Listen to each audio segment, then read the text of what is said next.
Vote শেষ হলো, যদিও আমাদের একটা এই যে বিবিএ ফ্যাকাল্টির ভোট যে ভোট চলাকালীন কিছু অভিযোগ আসছে যেগুলো আসলে সত্য, এগুলো নিয়ে কি করবে ওটা আমাদের নির্বাচন কমিশন জবাব দিবেন। ওনারাই ওনাদের জবাবদিহিতায় ওনাদের স্বচ্ছতাটা প্রকাশ করবেন। কিন্তু এখনই আপাতত দেখতে পাচ্ছি সুন্দরভাবে ভোট গণনা চলছে, যদিও আমাদের কিছু স্ক্রিন আর্টস ফ্যাকাল্টি এবং হচ্ছে আপনার বিজ্ঞান অনুষদের স্ক্রিন কিছুক্ষণ বন্ধ ছিল, যার কারণে আমরা অভিযোগ করছিলাম কেন আমাদের স্ক্রিন বন্ধ, লাইভ স্ক্রিন কেন বন্ধ।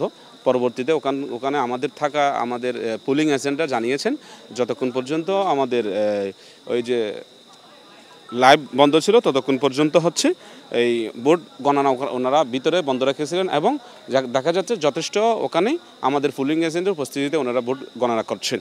তো আমি আশা রাখবো আমাদের প্রশাসন যেভাবে ওনারা স্বচ্ছতার সহিত আমাদেরকে দেখাচ্ছেন যে ভোট গণনা হচ্ছে সুন্দরভাবে, আমি আশা রাখবো ওনারাও যাতে ফলাফলটা সুন্দরভাবে প্রকাশ করে। ফলাফলটা যাতে যেন এমন না হয় আমি এজ এ স্বতন্ত্র প্রার্থী হিসেবে আমি 10,000 ভোট পেলাম বা আরেকজন দলীয় প্রার্থী হিসেবে 5,000 ভোট পেলেও সেটা যাতে এমন না হয় আমার 10,000টা দলীয় প্রার্থীকে দেওয়া হলো, দলীয় প্রার্থীর 5,000টা আমাকে দেওয়া হলো, সেটা না হয়। যেন স্বচ্ছতার জন্য আমরা যেটি দেখছি যে প্রত্যেকটা কেন্দ্রের বাইরে এই যে মনিটর দেওয়া হচ্ছে, সিসিটিভির মনিটর, সেটি আসলে কতটুকু স্বচ্ছতা রক্ষার জন্য কাজ করবে বা এটি কতটা আসলে স্বস্তি দিচ্ছে আপনাদেরকে?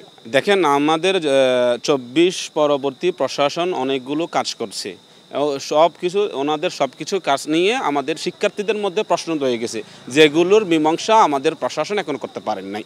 তো আমি আশা রাখবো যে ওনারা যেভাবে স্বচ্ছতা দেখাচ্ছেন ভোট গণনার ক্ষেত্রে, আমি আশা রাখবো ফলাফল প্রকাশের ক্ষেত্রে ওনাদের শতভাগ স্বচ্ছতা নিশ্চিত করবে।